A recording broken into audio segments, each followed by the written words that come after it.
Bueno, bienvenidos a un nuevo episodio de Madera Emprendedora. Hoy estamos desde Ajamil de Cameros, algo que ya os contaremos por qué, para entrevistar a José María Marcolain, que nos va a contar toda su trayectoria como emprendedor desde los inicios. Marco, bienvenido. Muchas gracias, Diana. Es un placer estar aquí.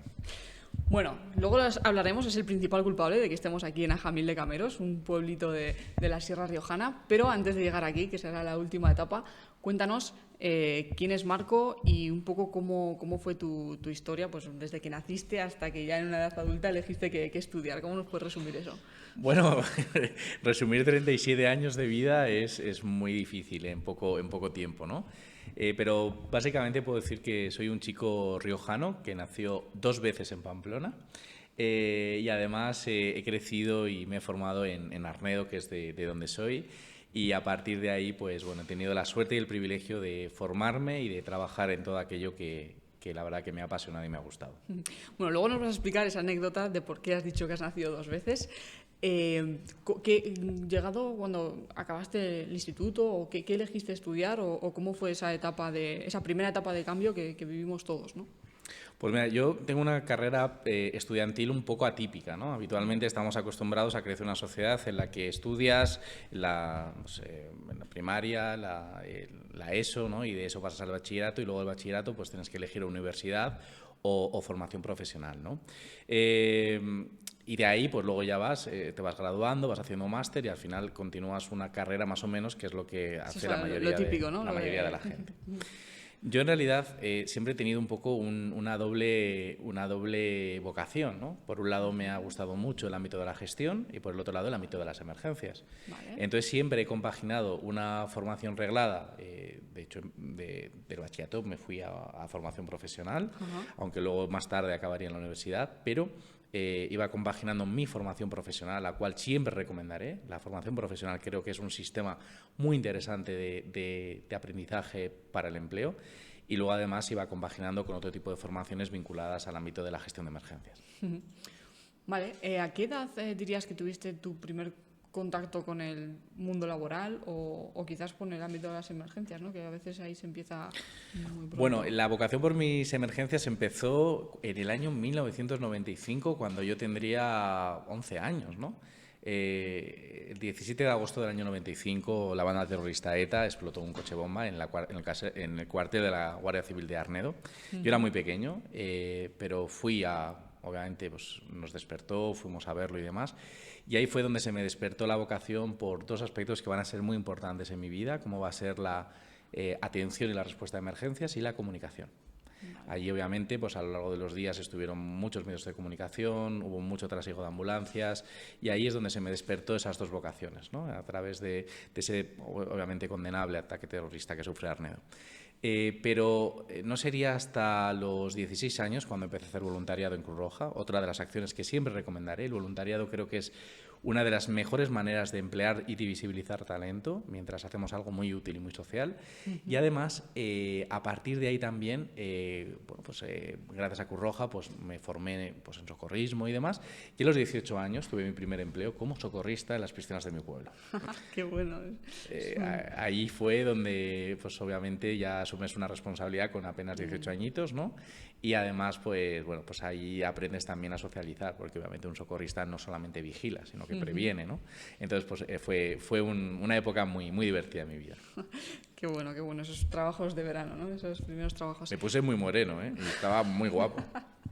Bueno, ¿y cuándo se despierta en ti esa vena emprendedora o cuándo comienzas más en el mundo del emprendimiento?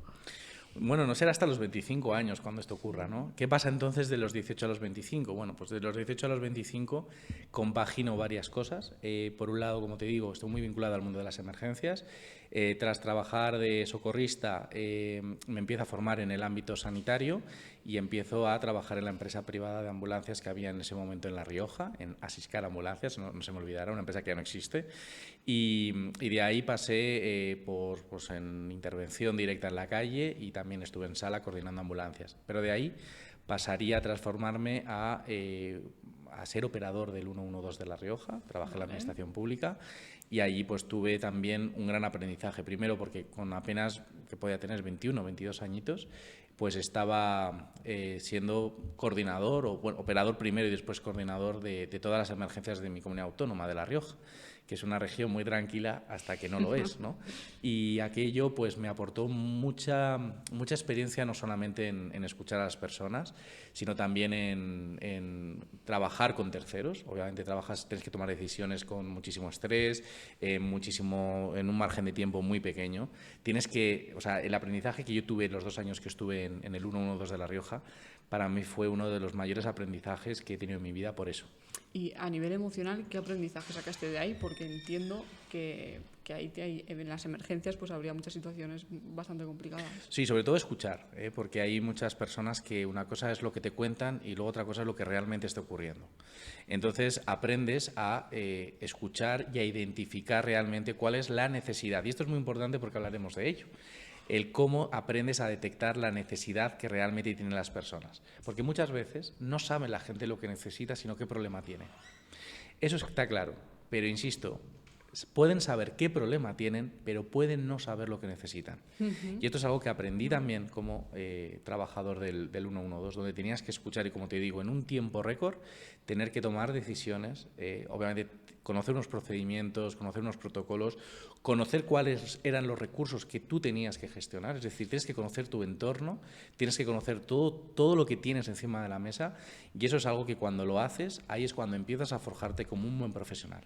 Tienes que ser resolutivo y, sobre todo, saber cuáles son tus recursos para saber qué utilizar en cada momento. Bueno, sin duda es una buena forma, ¿no?, de adentrarte en el mundo de la gestión. Ahí no te queda otra y las decisiones ¿No? Y además también a trabajar en equipo, ¿no? Ten en cuenta Claro. que en sala no estaba yo solo, estaban otras figuras, jefe de sala, coordinador u operador, y luego hay terceras entidades, ¿no?, que no están presencialmente contigo. Tienes que hablar con los agentes de la policía, tienes que hablar con la gente de Guardia Civil, con el personal sanitario, con técnicos, ingenieros, hasta con empresas como Iberdrola o el gas. O sea, cada emergencia es un mundo y cada emergencia requería de una respuesta. Y esto condicionaría mucho, años después, mi labor empresarial, porque me enseñó lo que te he dicho antes, a identificar realmente cuál es la necesidad, saber con qué recursos cuento y saber que no podemos hacer café para todos, sino que cada situación requiere de una respuesta concreta. Vale, entonces ahí estás hasta los 25 años haciendo en ese rol. ¿Y qué pasa a los 25? Pues a los 25 surge una oportunidad que para un chaval de 25 años pues no podía rechazar, y entonces me designan como secretario general o gerente de AICOR, que AICOR es la organización de toda la industria del calzado de La Rioja. Hay que entender que La Rioja, uno de los sectores después de la alimentación, el segundo sector más importante económico después de la alimentación, es obviamente el calzado. Entonces, pues con 25 años, estar en una posición de tan responsabilidad y tan nueva para mí como era el sector del calzado, pues, y sobre todo ocupando la Secretaría General de una organización de estas características, que a su vez estábamos representados en organizaciones nacionales y europeas, pues obviamente, pues imagínate, ¿no?, que de repente poder... o sea, yo era muy feliz haciendo lo que hacía en emergencias, pero claro, de repente con 25 años pues voy a reuniones, ahí empiezo a escuchar qué es eso de los convenios colectivos, empiezas a hablar con sindicatos, tienes a tus socios que son empresas que emplean pues al final a miles de personas que te hablan de problemas, que tienes que buscarle soluciones, tienes que hablar con todo tipo de organizaciones institucionales de tu tierra o de España o incluso de Europa. Entonces ahí aprendí muchísimo sobre mercados, aprendí sobre economía, aprendí sobre empleo, sobre las necesidades que tenían muchos de nuestros clientes, que a su vez eran los socios que impulsaban la asociación, y eso pues también fueron 3 años de auténtico aprendizaje. Bueno, en esa segunda etapa, ¿cuál dirías que si tuvieses que destacar algo que te llamó la atención o que te forjó un poco como profesional, diferenciando, ¿no?, con la etapa anterior, ¿qué te aportó esos 3 años? Me aportó bajar a la tierra en un aspecto que era que yo creía que las grandes empresas o las grandes organizaciones eran entidades perfectas, ¿no? Yo entendía que cuando una organización era tan grande, facturaba millones, daba tantos empleos, eran organizaciones que no cometían fallos y que todo era perfecto y que solamente las empresas pequeñas y los autónomos y las micropymes éramos los que no teníamos ni idea de hacer las cosas. Pero al final descubres que todo es un desastre, que al final las grandes organizaciones tienen muchísimos problemas, al igual que las pequeñas, que hay muchísimas fugas de dinero en muchos errores que son muy difíciles de abordar si no hay una voluntad por todos de que realmente se aborden y que realmente la rabia de que podíamos ser organizaciones mucho más competitivas, pero por X motivos, que podíamos tener otro podcast para hablar sobre ello, no estábamos siendo todo lo competitivos que podríamos ser, pese a tener los recursos, pero no se estaban gestionando del todo. Y ahí también me di cuenta de otra cosa, y es que las empresas, los gestores de las empresas, todos sus empleados, también tenían necesidades. Lo que había que hacer era identificarlas y darles la respuesta adecuada. ¿Te suena esto, no? Sí, sí, totalmente. ¿Cuál dirías un error que se destacase mucho o algo que, no sé, que vieses en aquella época que se repetía en las empresas y que impedía que fuesen tan competitivas como podrían ser? Hay un aspecto que es importante y es que una organización, una empresa, no olvidemos que es una entidad jurídica, es decir, es un DNI virtual, que digo yo, que se gesta gracias a el patrimonio o el apoyo del que lo funda o de los que lo fundan, de los socios o del socio único, pero que necesita crecer gracias a la implicación de los empleados y de las empleadas, ¿no? Y esto muchas veces es algo que yo he visto siempre, esa conflictividad que ha existido. Hay empresas en las que no y hay otras en las que sí, pero me da mucha rabia que no se entienda correctamente cómo funciona el mercado laboral. Al final se ve como el empleado modélico que está explotado por el empresario y el empresario explotador que gana sí o sí a costa de explotar al empleado. O también hay empresarios que ven al empleado como un vago que no hace nada y hay empleados que ven que el jefe no tiene ni puñetera idea. Cuando en realidad hay empleados muy buenos, empleados muy comprometidos, que tienen muchas ganas de aprender, que lo que no saben lo preguntan, que lo que preguntan y se lo explicas no es necesario hacerlo dos veces, no es necesario explicárselo dos veces, y si es necesario una segunda vez explicárselo es porque no queda más remedio y porque es bueno para que siga haciéndose bien ese trabajo. Y hay empresarios muy comprometidos, muy sacrificados, que han sacrificado mucho de lo personal, mucho de lo familiar y mucho de lo patrimonial, precisamente para generar y para mantener puestos de trabajo, que hay personas que aprovechan y otras que no. Y esta es una de las cosas que como empresario diré allí donde me pregunten. Ni todos los empresarios son explotadores, porque hay empresarios muy buenos, muy sacrificados y que tienen las ideas muy claras. Ni todos los trabajadores son explotados, ni todos los trabajadores son buenísimos trabajadores, porque al igual que existen empresarios aprovechados, hay empleados que son aprovechados y que no se implican y no entienden cómo funciona el mercado laboral y que ven como su empresa como su enemigo. Y hay empresarios que ven al trabajador también como enemigo. Me parece muy importante esto que dices y lo comparto, ¿no? Lo comparto porque realmente yo conozco muchos, sobre todo emprendedores que a lo mejor están empezando o microempresarios que realmente están cobrando menos que sus empleados o nada. Metiendo muchísimas más horas, ¿no? Para que ese proyecto salga adelante y necesitan contratar a una persona porque si no, no va a poder ser, pero ellos están literalmente tirando de su patrimonio, ¿no? Y eso es como y esa figura no está reconocida y no hay unas leyes que se adapten a él, ¿no? Porque realmente esa persona sigue pagando, digamos, casi los mismos impuestos, al menos a nivel de seguridad social, etcétera, que uno que está ganando mucho más, ¿no? Que realmente su empresa es rentable. Entonces me parece muy importante el poner el foco ahí y mostrar esa realidad que la gente ya da por hecho que porque esté trabajando por su cuenta ya tiene gana dinero. Ya gana muchísimo dinero, ¿no? Y luego sobre todo que hay una cosa que yo explico a mis compañeros, ¿no? Y les hago ver que aquí hay una cosa segura y es que ellos hagan lo que hagan van a cobrar. Claro. Hagan lo que hagan, van a cobrar. Obviamente las empresas tenemos maneras, ¿no? de poder prescindir de un trabajador que no cumple, ¿no? Incluso hay despidos pues por motivos disciplinarios o por baja producción, pero en la práctica no es tan sencillo que un empleado pueda prescindir por ese tipo de causas, algo que sean absolutamente manifiestas y demás. Sí. Entonces, al final, aquí hay una cosa clara que hay que dejar claro y es que el empresario podrá ganar o podrá perder, pero el empleado mientras esté contratado, seguro va a ganar. Claro. Va a ganar su sueldo, quiero decir. Sí, está claro. Luego cada uno tiene que decidir si está donde quiere estar o si Si luego obviamente los salarios son acordes a la productividad. Correcto. Ahí podríamos entrar también, obviamente ahí otro los debate. empresarios también tenemos que ser conscientes de que obviamente la empresa tiene que crecer con sus empleados y sus empleados tienen que crecer con la empresa. Es decir, a mí no se me ocurriría nunca que un empresario que no pueda pagar a sus trabajadores viva con todo tipo de lujos. Claro. O igual que tampoco se me ocurre que una empresa apriete a sus trabajadores al máximo y que la empresa dé muchísimos beneficios y no hay una parte de esos beneficios que se repercuta en los empleados. Muy bien, entonces ahí estamos hablando de esa etapa que dices que duró 3 años al cargo del sector. ¿Y qué pasó a los 3 años? Bueno, en principio el cargo, la responsabilidad de secretario general de ICOR es un cargo de confianza que va por parte de la junta directiva de ese momento, en este caso presidida por José Antonio, al cual para mí es como un hermano. Fue mi jefe, pero obviamente fue un compañero de aventuras en el que vivimos muchísimas experiencias, momentos duros, momentos muy buenos. Y bueno, pues en principio era un trabajo para 2 años, duró 3 finalmente. Nos pilló además una crisis por ahí, una crisis económica muy fuerte, problemas también pues con ciertas competencias desleales de ciertos países, algún susto también por hacer alguna declaración que a lo mejor no estaba del todo clara y alguien se pudo sentir ofendido.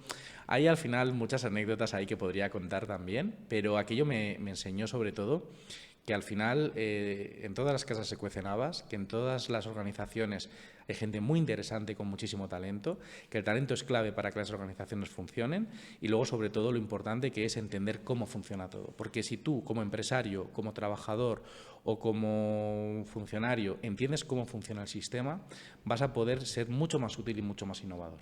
Correcto. Muy bien, entonces acaba esa etapa de 3 años y en ese momento, ¿qué haces? No sé si lo tenías previsto que se iba a acabar, si te pilló un poco por sorpresa o un poco ¿qué Pues decidiste? ahí calculo que tendría ya unos 25 años y entonces... Bueno, 25 tenías al empezar, ¿no? Bueno, pues igual empecé con menos, igual tenía 21, empecé con 23 años, ¿vale? Y a los 25, 26 fue cuando empecé, es que ya soy muy mayor, entonces ya hay cosas que no, pero vamos, por ahí andaban, por ahí andaban.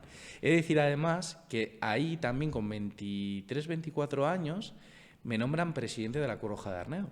Vale. Una organización que en su momento, claro, paso a ser presidente de una organización, de una delegación en mi ciudad, en Arnedo, de una organización que es internacional. Es decir, formo parte de Cruz Roja Mundial, ¿no? Dirigiendo la asamblea local. Y a su vez, pues también me permite conocer gente muy interesante. Y ahí, sobre todo, fui muy feliz porque tenía la responsabilidad de dirigir una organización con habitualmente personas que tenían recursos, como eran muchos empresarios, y por el otro lado poder estar por las tardes firmando proyectos o ayudas a personas que no tenían para comer. Poder ser útil a todo tipo de la sociedad de mi ciudad de aquel momento me hacía muy feliz y me reconfortaba poder ser útil de esas dos maneras, con los que más y con los que menos. Claro, es verdad, ¿no? Y tenías ese contraste. Muy bien. ¿Qué pasó después de esta etapa? Pues como te digo, el haber vivido el mundo empresarial de dentro, el haber conocido a muchas personas de diferentes ámbitos de España y del ámbito internacional, el haber entendido cómo funcionaba todo, me viene a la cabeza que había que dar respuesta a las necesidades de la sociedad. O sea, es decir, tú en ese periodo de tiempo detectaste necesidades. Detecto que hay una serie de necesidades y sobre todo pasan muchas de ellas por dos. Por la formación y por la información. La formación va vinculada a la gestión del talento, porque la gestión del talento es clave para la empleabilidad de las personas. ¿Por qué? Porque gracias a conocer el sector empresarial, Cruz Roja y los riesgos de exclusión y todo eso, me doy cuenta que una persona que tiene un empleo estable, que tiene un empleo fijo y que se desarrolla como persona a través del empleo, es una persona que se reduce muchísimo su riesgo de exclusión. Claro. Entonces, a partir de ahí me especializo en desarrollar formación y en desarrollar, que eso hablaremos más tarde, la parte de información. Pero en principio, como formación, fundo, un poco más adelante, Gesto, y en el año 2014 Sí, en el año 2014 fundo el Centro de Innovación, Talento y Empleo de La Rioja. Vale, eso ya, has Ya hablado de Arnedo hasta ahora, ¿eso seguía estando en Arnedo o ahí ya en Logroño? Ahí ya me desplazo a Logroño. Previamente tuve también pues una relación, todavía no tiene una estructura montada, pero incluso me animan a asesorar a emprendedores. Vale. Como conozco el ámbito empresarial, conozco el mundo de la empresa, previamente además me he ido formando también en gestión de empresas. Ya, claro, en paralelo me he ido formando mientras. Nunca dejé de formarme mientras trabajaba y por lo tanto ya había terminado la FP, hice una formación privada en gestión de empresas, después de ahí seguí haciendo otra FP, pero bueno, en cualquier caso apoyé y asesoré a bastantes emprendedores de La Rioja a enfocar y a orientar sus proyectos, hasta que en el año 2014 fundó eso, el Centro de Innovación, Talento y Empleo de La Rioja. ¿Qué tenía de innovador este proyecto? Bueno, pues era la primera vez que se aglutinaba en un mismo centro, en un mismo edificio de 300 metros cuadrados, tres cosas. Uno, un centro de formación en materias que yo consideraba que podían ser útiles para mucha gente. Una agencia de empleo, es decir, el talento que yo formaba de forma legal podía colocarlo en empresas, es decir, podía haber una empresa y decirme necesito una persona con estos conocimientos, y a través de nuestra agencia de empleo podíamos, de una forma absolutamente legal, rindiendo cuentas a la administración pública, podíamos hacer esas gestiones de una manera transparente y legal, ¿no? Vale. Y además también teníamos una incubadora de proyectos. Proyectos que muchas veces pensamos que el emprendimiento son proyectos, macroproyectos, pero puede ser una persona empleando su talento.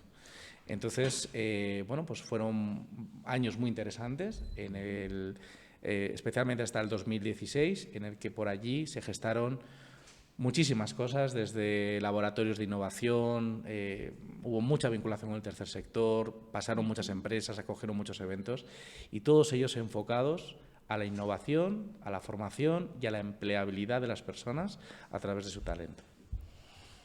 Bueno, fueron 2 años, entiendo que bastante intensos. No sé. Fueron 2 años hasta que en marzo del 16 yo tuve un accidente de montaña. Vale. Ahí fue donde naciste por nací segunda vez, por ¿no? segunda vez. A ver, si quieres, compártenos un poco esa experiencia, porque eso fue bastante curiosa, al menos cómo la viviste y qué aprendizaje sacaste. Pues mira, de ahí aprendí muchas cosas. Lo primero, que todos somos vulnerables y nadie está a salvo de nada, ¿vale? Eso es algo que obviamente yo venía del mundo de las emergencias, para mí la prevención de riesgos era importante, pero parece que esas cosas le pasan a los demás y que a ti no te puede pasar hasta que te pasa. ¿Qué ocurre? Que en marzo del 16, estoy con unos amigos en la montaña y pues sufro un accidente que me provoca una caída que me afecta a varias vértebras, ¿no? De hecho, siempre digo que hasta entonces había estado en la gestión de emergencias, en la intervención, pero me faltaba el sello a la propia víctima y ahí lo coleccioné. Haberlo vivido en tus propias carnes, ¿no? Así que nada, y vino un helicóptero de la Guardia Civil con base en Navarra, me rescataron. Y de hecho, además, lo curioso es que cada año, el mismo día, siempre les mando un WhatsApp con alguna de las fotos que hicimos aquel día, porque he de decir que aunque el accidente fue bastante grave y bueno... Pues, ¿cómo fue? O sea, creo que había nieve, ¿no? O sea, sí, había mucha nieve, caí de varios metros, caí concretamente de 3 metros, entonces caí, me afectó varias vértebras, entonces me rescataron y no fue tanto el problema de las vértebras, que eso, pues con un reposo durante varias semanas, que eso fue uno de los primeros aprendizajes, ¿no? Fue el hecho de la hipotermia que me provocó estar, ¿no? Entonces, bueno, me atendieron súper bien en el Hospital de Navarra, de hecho, cuando tuve oportunidad di mi agradecimiento público a través de los periódicos de allí, porque todo el mundo me trató súper bien desde el momento que me rescataron hasta que me dieron el alta, ¿no? ¿Qué aprendizaje saqué de ahí? Pues ten en cuenta que yo era una persona que, como te he demostrado, siempre me he sentido libre, siempre he podido viajar, y de repente paso a ser absolutamente dependiente, a estar en una cama sin poder moverme, mirando al techo. Y obviamente reflexionas. Yo tenía muy buen pronóstico, sabía que iba a poder levantarme, que no iba a tener que desplazarme de manera indefinida en silla de ruedas, sino que, bueno, pues afortunadamente, gracias al trabajo médico y a todo el mundo, pues no se me queda ningún tipo de secuela, salvo cuando va a nevar o va a llover, que entonces sí que lo noto, ya como buena persona mayor. Pero fue algo muy interesante, ¿no? Y ahí, pues bueno, se me pasaron muchas cosas por la cabeza, se me replantearon maneras de vivir. Incluso desde entonces me he dado cuenta que no huyo de toda ostentación, huyo de toda o sea, busco la sencillez de las cosas porque realmente es lo que tenemos que disfrutarlo, la sencillez de las cosas, los detalles de las cosas. Y por mucho que muchas veces me complica la vida como buen ser humano, pero en realidad desde entonces, y mucho más agravado con el COVID, siempre he querido apostar por la sencillez porque es realmente lo que nos hace felices. Bueno, pues con esa sencillez y esa vida complicada del emprendedor, ¿no?, que tiene esa manía de complicarse la vida una y otra vez, una vez que te recuperas, ¿continúas con tu actividad anterior? Sí, continúo con la actividad anterior, pero me di cuenta que no había planteado bien mi empresa. Cuando hay un problema grave es cuando te das cuenta de las carencias que existen, de los errores que se han cometido y no te das cuenta hasta que no pasan estas cosas. Y me di cuenta que mi empresa no tenía una actividad continua si no estaba yo. Al no estar yo, una empresa que en ese momento daba empleo a bastantes personas, pues casi que quebró y a mí me generó un problema, pues claro, yo no es que haya tenido dinero, pero yo no sabía lo que era o sea, no debía dinero a nadie. Claro. Y de repente, claro, la vida siguió, yo no pude trabajar. Es decir, que el problema de tu empresa vino principalmente de tú estar ausente. De yo estar ausente. ¿Y cuántas personas tenías? En ese momento 10. Entonces, claro, me generó un problema económico muy importante. ¿Y qué aprendiste de eso, ¿no? Porque claro, a la hora de formar un equipo a veces tenemos ese problema, ¿no? Es decir, como estoy yo me encargo de muchas cosas que nadie más sabe hacer y mi empresa soy yo, ¿no? No es yo aquí y mi empresa ahí y tiene su propia entidad, ¿no? Entonces, de ahí... Claro, a ver, ese es el tema, ¿no? Que yo lo planteé mal. Yo planteé como que yo tenía mi idea en la cabeza. Tenía un equipo que era magnífico, o sea, un equipo maravilloso de personas que a día de hoy sigo queriendo, sigo teniendo trato y para mí son muy importantes. Incluso algunos de ellos me siguen acompañando hoy en otras aventuras. Pero lo que aprendí es que una empresa no puede ser... o sea, tú puedes ser el fundador, puedes ser alma mater, puedes ser el que hayas detectado la necesidad, pero al final, para que una empresa sea sostenible, tienes que implicar a toda la organización en el día a día y todo el mundo tiene que saber todo lo que está pasando en la empresa. O por lo menos que tenga todo el mundo claro cuál es su misión dentro de la empresa. Para que cuando alguien falle, la maquinaria siga funcionando. En mi caso eso no lo hice. Fue mi primer error como empresario y me costó muchos miles de euros de deudas, de problemas, y ahí un aprendizaje que quiero compartir. Y es que cuando las cosas van bien, todo el mundo viene, te llama a la puerta, quiere proponerte cosas, quiere proponerte colaboraciones, quiere ofrecerte. Pero vivimos en España en una cultura de que el fracaso se ve, y como te he dicho, el fracaso puede ser por muchos motivos. Puede ser pues porque yo sea un inútil, o puede ser porque me han estafado, o porque ha tenido un empleado que se ha aprovechado de mí, o muchos factores que muchas veces no está en mí, puede estar en factores externos. En ese caso, mi accidente provocó una quiebra. Una quiebra muy grave, de la cual, pues, en vez de declarar concurso de acreedores, que es lo que debería haber hecho, me empeñé en seguir adelante, que mereció la pena, pero a la vez me costó mucho sacrificio más aún. Pero en cualquier caso, lo que aprendí fue que cuando, primero, permitirme la frivolidad de esta expresión, pero ser pobre es muy caro. Es muy caro. Porque de repente te ves que... Claro, cuando hay dinero en el banco no hay problema, ¿no? Pagas una comisión, la negocias y como en ese momento tener dinero en el banco merecía la pena, ahora ya no, ahora parece ser que tener dinero en el banco da problemas a los bancos, pero en ese momento tener dinero en los bancos estaba bien visto, ¿no? Y entonces tú decías, oye, que me has cobrado una comisión y te la negociaban o lo que sea. Y yo me acuerdo que había además un banco que desde entonces tengo muchísima manía, Entidad Financiera, no la voy a decir obviamente, pero tengo muchísima manía. Me acuerdo que igual venían cargos, igual había, yo qué sé, igual había en la cuenta 100 euros, ¿no? Y venía un cargo, y había 3 cargos, ¿no? Uno de la Seguridad Social, no sé qué. Y entonces lo que hacían, este banco, en vez de coger y decir, bueno, como no hay dinero para todo, en vez de devolver los 3, lo que hacía era cargaba en el banco el que dejara menos descubierto. Te estoy hablando de un descubierto igual de 2 euros, de 2 euros. Y entonces los otros 2 los devolvían. Entonces la Seguridad Social, que eso es lo último que hay que hacer. Hay que pagar siempre los impuestos y a las administraciones públicas, a los primeros que hay que pagar. Bueno, pues esto es lo que hacían era, cargaban lo justo para tener el mínimo descubierto y a la vez me freían a comisiones de descubierto, de no sé qué, de devolución, Digo, pero vamos a ver, si estoy invirtiendo muchísimo más dinero en no tener dinero que precisamente en poder atender mis obligaciones. Me costó muchísimo tiempo y también podríamos hablar de eso en otro podcast con el título de lo caro que es ser pobre cuando... Sí, sí, sí. Es interesante.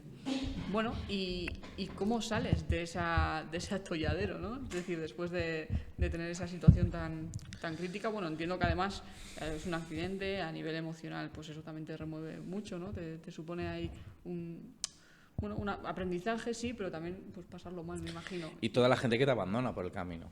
Y luego, claro, obviamente sales porque todavía quedan personas que confían en ti, que te apoyan.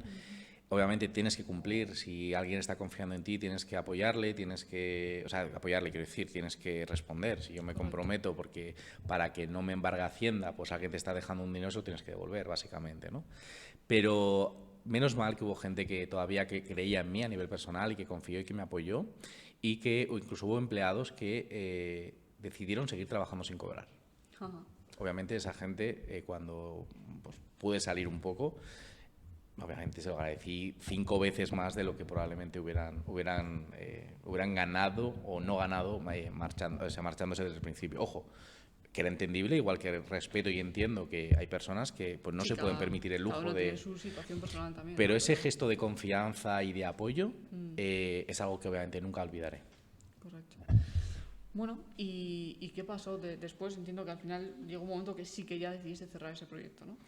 Sí, bueno, decidí reducir toda la estructura posible, todos los gastos que fueran asociados para ese proyecto, y además también iba encaminado a otro problema, que esto te estoy hablando que fue en el 2016, pero claro, que es que acordémonos que la vida nos empezó a cambiar a finales del 19, no lo olvidemos. A principios del 20, a principio del 20, que... ¿no? Entonces, ahí en el año 2019, cuando... Recuerda que yo dirigía un centro de innovación, talento y empleo de La Rioja, donde yo daba formación. Me di cuenta que la formación como estaba concebida ya estaba habiendo mucha inflación en cuanto a... Estaba proliferando mucho la formación online, pero no la formación online de que tú estás en tu casa, yo en la mía, ya hablamos, sino formación online de yo me meto como una especie de foro con información ordenada, la leo, hago 4 ejercicios y luego hago un examen y me saco un título. Eso fue un boom.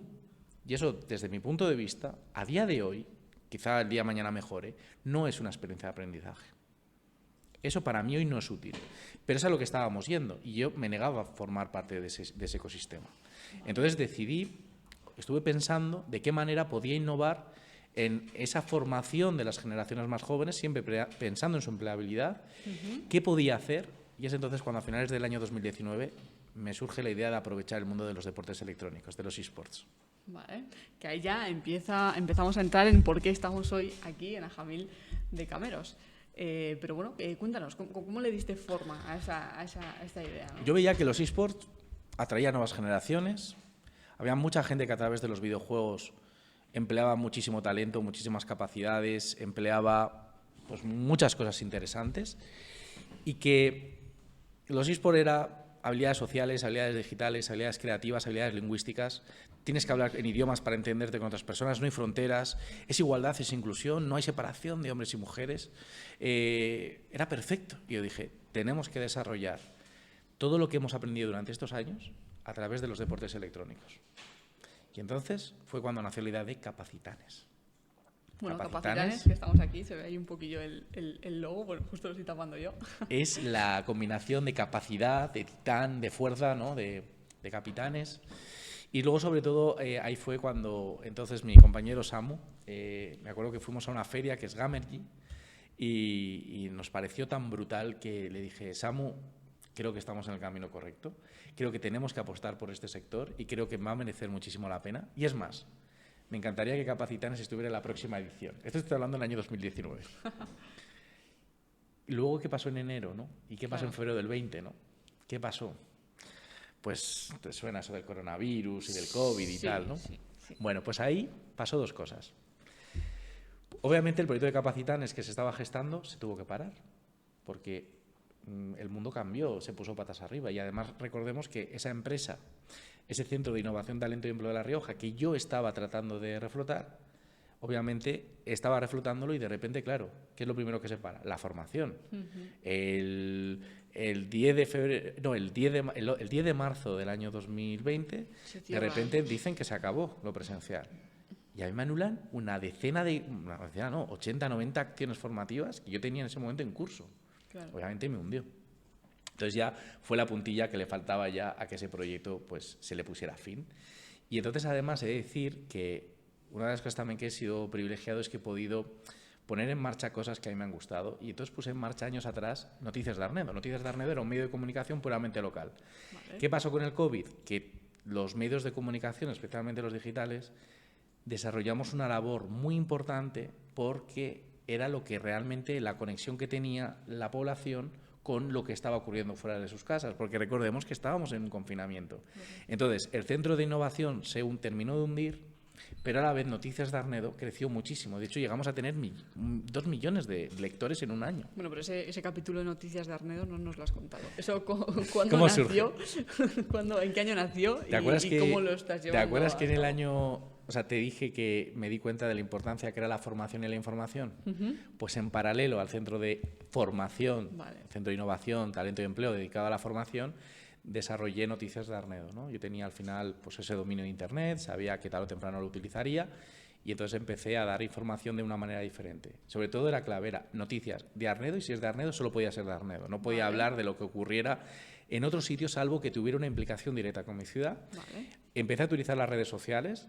Y empezamos a crecer muchísimo en seguidores a nivel de ¿Y ese Arnedo. proyecto lo llevabas tú solo o había más gente? Porque llevar un proyecto de ese tipo es mucho tiempo. Claro, al final tú piensas que yo venía del mundo de la empresa, del mundo social, era de Arnedo y por lo tanto un medio de comunicación de estas características necesitas de muchas fuentes de información. Claro. Y yo en ese momento pues las tenía y las aproveché.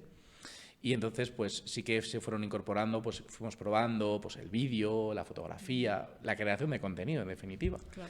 Lo fuimos probando y Noticias de Arnedo pues funcionó muy bien y durante la pandemia fue su gran despegue. De hecho, incluso había noticias que nosotros dábamos que servían de referencia a otros medios de comunicación mucho más potentes a nivel nacional. Era a nivel concreto, ¿no? de la zona. Y entonces, claro, tú veías noticias que eran locales y recuerdo que se convertían incluso en internacionales. De hecho, he de decir que una de las exclusivas que dimos nosotros fue que un arnedano dio un golpe de Estado en un país africano y lo publicamos a la vez, Noticias de Arnedo y El Mundo. Y a partir de ahí ya se publicó en todos los medios de comunicación, ¿no? Pero aquello también me permitió dar respuesta a una necesidad, que era la de la información, adaptada, porque no quería política. No había política, no había declaraciones políticas, sino que había sucesos, había hechos y la gente de Arnedo se acostumbró a que de repente le llegaba, o sea, cambiamos el paradigma de la comunicación en Arnedo y de repente veía un camión de bomberos pasar y a los 10-15 minutos le aparecía en su Telegram o en su WhatsApp o en sus redes sociales, le aparecía la información de lo que había ocurrido. Claro. Y eso gustó muchísimo, creció y durante la pandemia además hicimos una labor muy bestia, fue un sacrificio enorme. Y ahí tienes problemas, porque claro, tú estás en Arnedo, eres de Arnedo, hablas de lo que pasa allí y a veces cosas que pasan allí hay gente que no le gusta que se publiquen, ¿no? O sea, estoy hablando desde alguien que haga una fechoría y que la tienes que publicar porque es noticia hasta, qué sé yo, ¿no?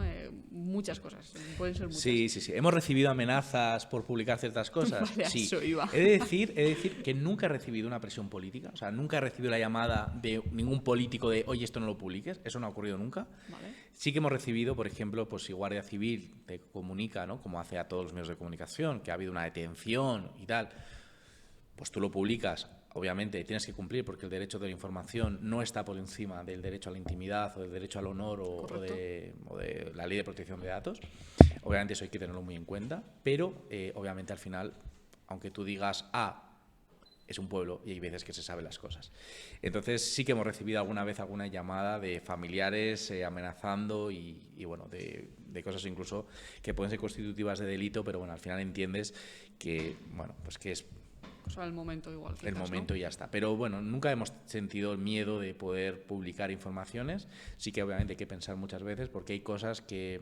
Cómo se dice también, ¿no? Cómo se dice, cómo se plantea, cómo se enfoca y sobre todo porque puede haber, en según qué noticias, un efecto de caza de brujas que muchas veces también los medios de comunicación tenemos que ser muy responsables con esto.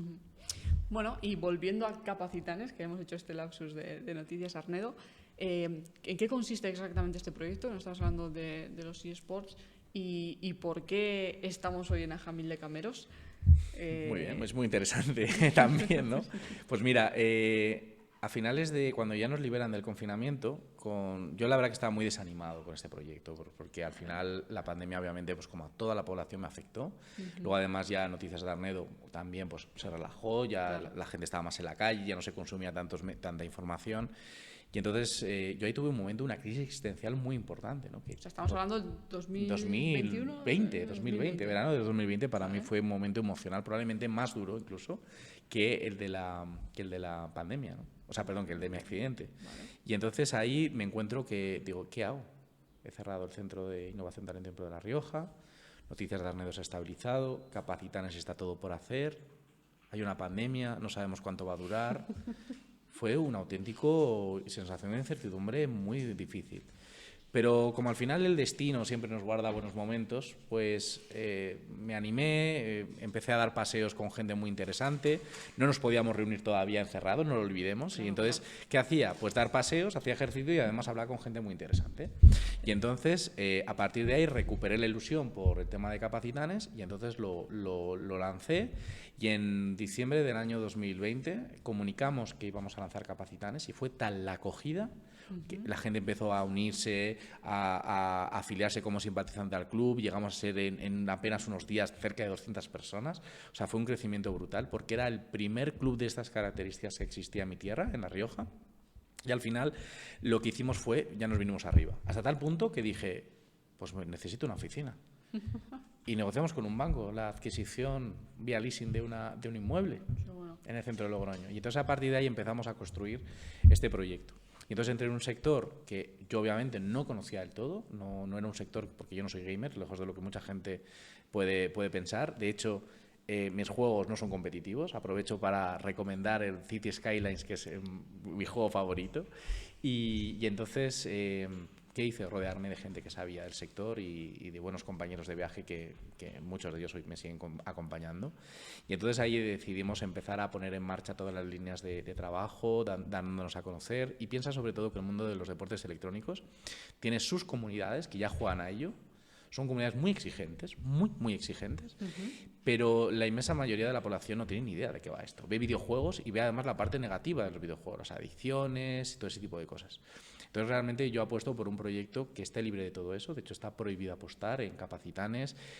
Trabajamos siempre desde el ámbito educativo y luego sobre todo tratamos de preparar y de incorporar a nuestro personal precisamente para prevenir todo tipo de adicciones, que es una realidad pero que hay que prevenir.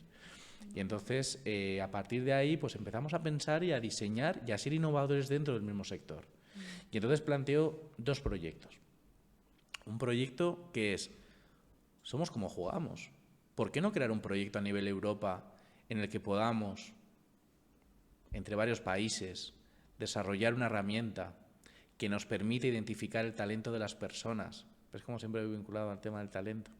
Cómo podamos identificar el talento de las personas en base a cómo juegan a los videojuegos.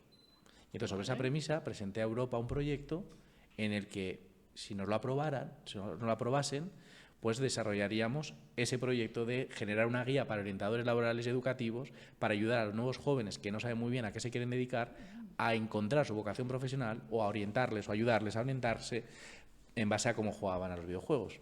Cosa que Europa nos aprobó y que se inició ese proyecto. Y en paralelo, pensaba, porque también a través de Capacitanes, mejor dicho, que era la anterior empresa, desarrollamos pues, proyectos de desarrollo rural y demás. Entonces siempre tenía la espinita de cómo algo tan innovador y tan de futuro como podía ser los videojuegos o el mundo gaming, cómo podíamos unirlo a algo tan serio como es el reto demográfico, ¿no? el riesgo de la despoblación. Etcétera. Entonces dije, muy bien, pues si yo montaría un centro específico de estas características, aparte del hub que ya tengo en Logroño, ¿dónde montaría un centro de estas características? Por lo típico que me viene es en sitios muy grandes, ¿no? Madrid, Barcelona, grandes ciudades, incluso Logroño sería pequeño, ¿no? Entonces dije, bueno, pues voy a plantear una cosa, voy a llevarla a todo el extremo contrario. ¿Por qué no ir a un pueblo en riesgo de despoblación a 1.200 metros de altura, en un paraje precioso como es la Reserva de la Biosfera, y por qué no implantar allí un centro de formación en creación de contenido, que la creación de contenido es la nueva manifestación, una transformación digital en la manera en la que las nuevas generaciones comunican, se entretienen y socializan. ¿Por qué no crear un centro de formación en mitad de la montaña que permita que puedan venir personas de cualquier parte del mundo, especialmente de Europa y de Latinoamérica, que puedan venir aquí a vivir una semana, a convivir una semana, a conocer perfiles diferentes y a vivir a 1.200 metros de altura en un pueblo tan bonito como Jamil de Cameros, en plena reserva de la biosfera? Y se lo planteé al gobierno. Se lo planteé mediante una línea de ayudas que eran iniciativas piloto, innovadoras. Se la presenté y fuimos la propuesta más valorada. Y, por tanto, gracias al apoyo del Gobierno de La Rioja, gracias a otros apoyos como Caja Rural de Navarra, Citroën Autiregua o Bodegas Cornelio Dinastía, entre otras entidades que de forma directa o indirecta también han colaborado, entre ellas la Asociación de Jóvenes Empresarios, pusimos en marcha este proyecto. Bueno. Y ¿te acuerdas que te dije que en el año 2019 le dije a Samu que la próxima edición quería estar con Capacitanes? Sí, sí. Pues he de decir que en diciembre del año 2021, que fue la siguiente edición de Gameni, que por la pandemia se había parado, estuvo Capacitanes con un stand promocionando este proyecto. Qué bueno, qué bueno. Realmente sí, es conseguir unir efectivamente como los dos mundos, ¿no?, completamente diferentes, y hacerlo en un entorno privilegiado. Aquí es donde estamos, por eso estamos aquí. Yo no estoy aquí por el tema de gaming, que, bueno, los que me conocéis un poco ya sabéis que no tengo ni idea. Estoy más por el tema de la creación de contenido, y qué mejor que grabar un podcast aquí que en la Villa de Capacitanes, en Jamil de Cameros, entrevistando al propio fundador o líder del proyecto. Por entrar un poco en el mundo del gaming, un chaval que, igual algún padre, ¿no?, nos puede estar escuchando, un chaval que es gamer, ¿cómo se ganan ellos realmente la vida? ¿O cómo eso puede, o sea, cuáles son las fuentes de ingresos que puede tener un gamer? Al igual que ocurre en el deporte analógico, no todo el mundo que entrena fútbol va a conseguir ser un Messi o un Cristiano Ronaldo, ¿vale? Entonces esto hay que tenerlo muy claro. Tú vas a entrenar a fútbol siendo un chaval y, por estadística, lo más probable es que no prosperes mucho más, ¿no?, de tus entrenamientos y de jugar, pues igual en ligas semiprofesionales, ¿no? Por estadística hablo. Entonces, igual que durante ese proceso la persona ha entrenado, ha compartido unos valores, ha viajado, ha conocido, ha trabajado en equipo, sabe lo que es el liderazgo y todo eso, en el mundo de los deportes electrónicos pasa exactamente lo mismo, porque no deja de ser una manifestación digital de los valores del deporte. Aquí también hay un debate, pero yo soy de esa posición. Vale. Entonces, ¿qué es lo que pienso yo? Que independientemente de la finalidad, que es que jóvenes y no tan jóvenes puedan competir en un videojuego determinado contra otras personas, durante el proceso de preparación van a aprender habilidades sociales, habilidades digitales, habilidades creativas, habilidades lingüísticas. Porque esas personas van a hablar con otras personas de otros países, otros jugadores. Esas personas tienen que aprender a ganar y a perder. Tienen que aprender a respetar y a saber trabajar en equipo, porque son sus competidores o sus compañeros de equipo. Tienen que aprender una táctica, una disciplina, una constancia, una salud física, una salud mental. Todo eso lo tienen que trabajar. Entonces, en ese proceso ya está mereciendo la pena formar parte de los deportes electrónicos. Vale. ¿Cómo se gana la vida? Pues aquellos que obviamente destacan, que generan una influencia, que además pueden optar a premios en esas ligas, que a su vez pueden premiar victorias, es una manera en la que esos jóvenes pueden ganar dinero. En la que las empresas, las organizaciones de deportes electrónicos, como es Capacitanes, pueden asalariar a esos jugadores que previamente han seleccionado de toda la comunidad amateur, y a su vez pueden, obviamente, pues, compartir beneficios de esas victorias que puedan conseguir. ¿Cómo se sostiene esto? Bueno, pues se sostiene de los propios premios que se puedan conseguir, o bien del apoyo de empresas que ven en Capacitanes un canal de cualquier interés, ¿no? Pues, bueno, obtener estudios de mercado, acceder a una comunidad que de otra forma sería difícil, o simplemente apoyar talento dentro de la responsabilidad social, como ha pasado, por ejemplo, con la Villa de Capacitanes. Muchas marcas han dicho, apoyo este proyecto porque sé que va a favorecer, a través de mi responsabilidad social, a contribuir a que jóvenes mejoren su empleabilidad. Entonces, es una manera también en la que empresas canalizan la responsabilidad social. Y luego las organizaciones, como en este caso Capacitanes, tienen otras líneas de negocio, que es aprovechando su estructura, en la que ofrecemos servicios a terceros, en la que obviamente, pues por esos servicios se obtienen unos ingresos que es lo que nos permite mantener toda esta estructura. Vale, o sea que primero a nivel de los jugadores también ellos pueden por su cuenta a nivel de redes sociales también generar ingresos, ¿no? Es complicado porque también cumple una cuestión estadística, porque una persona ahora con una cámara web y un ordenador puede transmitir en Twitch y si se lo monta bien pues puede tener una serie de ingresos, pero una cosa es tener un complemento o una pequeña recompensa a un esfuerzo y otra cosa es poder vivir de ello. Es muy difícil vivir de ello. Obviamente, la creación de contenido, yo siempre lo he dicho, no es solamente transmitir en Twitch o en YouTube o en Twitter, sino que la creación de contenido puede ser un complemento muy interesante porque no olvidemos que creación de contenido es la nueva manera de comunicar, de entretener y de socializarse y muchas empresas tienen que incorporar la figura del creador de contenido a sus departamentos de comunicación o incluso a sus departamentos de recursos humanos. Okay. Vale, bueno, pues eso que queda yo creo que bastante claro. ¿Qué otras líneas de negocio tiene Capacitanes y cómo puede, o sea, qué otros servicios tiene para empresas? Ahora mismo, bueno, Capacitanes, como te digo, está centrado en 3 proyectos fundamentales, que es la Villa de Capacitanes, que es un gran vivero de talento, donde vienen personas, se forman, aprenden, conviven y nosotros nos permiten conocerlas para identificar sus capacidades y que luego puedan venir terceras personas preguntando por esos perfiles y los podamos conectar. Pueden también, tenemos la parte más académica donde desarrollamos actividades y talleres específicos y concretos que a través de los eSports podemos enseñar programación, podemos enseñar imagen, podemos enseñar sonido, a socializarse, a hablar en público, a poder enfrentarse a una cámara como estamos haciendo ahora nosotros. Todo eso lo enseñamos a través de los deportes electrónicos. Vale. Y además, eso también no solamente es para chavales. Puede ser también para adultos, pueden ser para directivos, puede ser para empresas. Además puede ser formación incluso bonificada. ¿Esto qué significa? Que cualquier persona que quiera desarrollar sus competencias y sus habilidades sociales, digitales, creativas y lingüísticas, pueden hacerlo con nosotros y lo van a hacer de una forma divertida a través de la gamificación.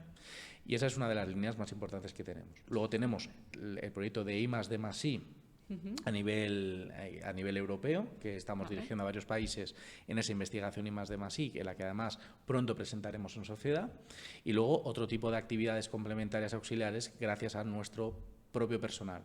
En Capacitanes hay una psicóloga. Esa psicóloga no solamente nos ayuda a nosotros y ayuda a nuestros jugadores, sino que también da formación en gestión de emociones, en gestión de habilidades y luego además también ayuda muchas veces a ese desarrollo personal que tanta falta hace.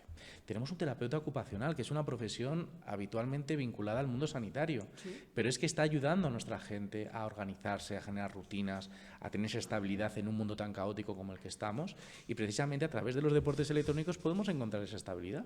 Bueno. Todo eso es lo que ofrece Capacitanes ahora mismo y por último, ya que estamos y tenemos recursos como simuladores y demás, pues ofrecemos un ocio alternativo en el que ayuntamientos, empresas y organizaciones nos piden nuestros simuladores y nuestros monitores van allí y dejan usar esos recursos para el entretenimiento de personas de cualquier edad, mayores de 12 años. Y ya por último también pues todo el equipamiento que tenemos para podcasts, entrevistas y demás, también nos lo piden empresas y organizaciones para poder streamear eventos que hagan presenciales. Vale. Qué bueno. Bueno, pues aquí lo que es la experiencia de esta semana, ¿no? que en este caso que estoy viviendo yo junto con otros 3 compañeros, sobre ello voy a hacer un vídeo que lo dejaré en la descripción del podcast. También dejaré en la descripción pues, el canal de Capacitanes y toda la información. Y bueno, yo decir que está muy chulo, que es una semana de aprendizaje, de conocer a gente, es una semana de compartir, ¿no? Al final estamos juntos en un pueblo que cada uno tiene su tiempo para poderlo dedicar un poco a lo que quiera y a la vez aprender de otras personas, ¿no? ¿Sois perfiles muy diferentes, además? En este caso somos perfiles, por ejemplo, muy diferentes. Eso también es importante, ¿no? Que como yo ya he dicho que yo no sé de juegos, pero he venido aquí por el tema de la creación de contenido y, bueno, efectivamente accedes a unos materiales, a unos conocimientos que de otra forma pues es más complicado. ¿Me vas a permitir, que te tengo que preguntar, me vais a permitir esta licencia? ¿Qué tal estás comiendo estos días? Bueno.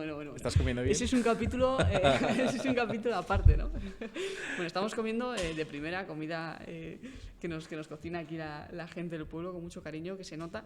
Y no, la verdad es que una de las reglas será no pasar hambre y no sé el resto, pero yo hambre no estoy pasando. A Jamil de Cameros, que es el pueblo donde se instala la Villa de Capacitanes, que he de decir que vinimos aquí porque era precioso y aparte porque tenía las infraestructuras que nosotros podíamos aprovechar, ¿no? Los edificios que se podían aprovechar, el bar, el edificio edificio de apartamentos que nos sirve de residencia y este edificio que es el de formación, ¿no? ¿Qué te parece el entorno? ¿Te gusta? Bueno, el entorno me parece espectacular y yo viniendo de un pueblo, de todas formas el pueblo es muy diferente porque en mi caso pues allí es agricultura y aquí es ganadería, allí es llano y aquí es montaña, ¿no? No me quiero imaginar una persona que venga de una ciudad, que venga de Madrid, de Barcelona, de cualquier ciudad del mundo y te encuentres en un entorno tan diferente a tu día a día, ¿no? Donde convives con animales, ¿no? Que sales y te encuentras un caballo, un burro, una cabra. Aquí vamos, hay de todo, ¿no? Entonces, la pregunta que yo hago siempre es, ¿te ha merecido la pena venir a Capacitanes Village? A mí me ha merecido la pena. Yo vine con 3 objetivos, ¿no? El primero era aprender y bueno, creo que estoy aprendiendo. El segundo era conocer a gente, conocer personas que en un futuro pues no sabes cómo puedes colaborar con ellas o no sé, o preguntar dudas, ¿no? Y si ya tengo alguna duda, pues sé que quién de vosotros me podría ayudar con ella, ¿no? Y el tercero, pues conocer un poco más nuestra región, La Rioja, ¿no? Por otro proyecto que yo tengo, que todavía no he explicado en el podcast, y que quiero conocer La Rioja pues muy bien, ¿no? Y en esta zona pues no había estado nunca había estado en Ajamil de Cameros, ¿no? Entonces, para mí eran los 3 objetivos que tenía y yo creo que, vamos, que se están cumpliendo. Todavía nos quedan un par de días, pero bueno, yo sí que lo recomendaría. Lo recomendaría, vamos, a cualquier persona. Es como una formación, a la vez es una cosa muy relajada, puedes venir aquí a descansar, a estar un poco a tu aire, a aprender del resto y aquellos que tengan que trabajar, ¿no? Que puedan de alguna forma teletrabajar, pues también lo pueden compatibilizar bastante bien. O sea que vamos, yo creo pues que... yo te agradezco muchísimo esas palabras y supongo que sinceras y luego sobre todo eso, que haya sido útil, que haya merecido la pena y la verdad que me alegra mucho porque estáis pasando personas muy interesantes y sobre todo lo que digo es que la vida de Capacitanes no solamente es la experiencia de la semana en la que estéis aquí conviviendo, sino que el hecho precisamente de convivir, de conocernos, de que tanto el estado de Capacitanes como los residentes nos conozcamos, generemos esa comunidad que luego seguimos en contacto una vez que salimos de aquí, que generamos esa comunidad y luego sobre todo que nos vamos a seguir apoyando en la medida de lo posible y te felicito porque además no voy a entrar en ese proyecto que yo obviamente algo conozco, ¿no? de lo que estás gestando, pero he de decir que me parece muy acertado y te felicito a ti también como emprendedora porque sabes que estás montando un puzzle, pero que para montar un puzzle se necesita piezas y lo que estás haciendo ahora es reunir las piezas necesarias para montar ese puzzle, así que también te tengo que felicitar a ti. Bueno, pues muchísimas gracias por esa felicitación y muchísimas gracias por tu tiempo, por compartir con nosotros tu experiencia y bueno, desearte, pues bueno, no sé si va a decir suerte, yo creo que la suerte no, yo creo que hay que tiene que funcionar, ¿no? Por el talento del que tanto hemos hablado y por la raíz de hacer las cosas bien. Muchísimas gracias a ti y creo que es la primera vez que he tenido la tranquilidad y la libertad de, no sé cuánto tiempo llevaremos, de poder hablar con absoluta libertad todo lo que he podido expresar y muy agradecido con las preguntas que me has podido hacer. Pues nada, hasta aquí nos despedimos, cerramos este 10º episodio de Madera Emprendedora. Muchas gracias a todos por haber llegado hasta aquí y nos vemos en el siguiente. Un saludo a todos.